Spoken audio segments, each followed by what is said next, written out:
Chopperda Fantadan shunaqa sochni keks tayyorlaymiz. Yaqinroq kelinglar. 3 ta tuxumga yog' va Fanta, sut o'rniga Fantadan qo'shasizlar.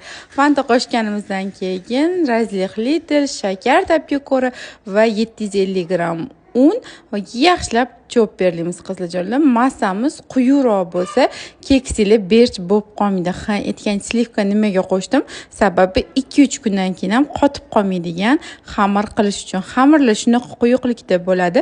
Agar xamiringizni suyuqroq qilsangiz, ichi berch bo'lib, o'tirib kekslarimiz shunaqa zo'r bo'lib pishib chiqdi. Issiqligida ochganingizda ham ichi berch bo'lmaydigan keks retsepti.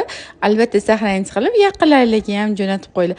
Qaynoqligini o'zida sizlarga ichini ko'rsatdim. Ko'ryapsizlarmi? Dahshat chiqdi. 250 ml chopperi 63 mingga olishni o'rgataman. Yandexga kirib, market bo'limiga o'tib, u yerda chopper deb poisk berasizlar.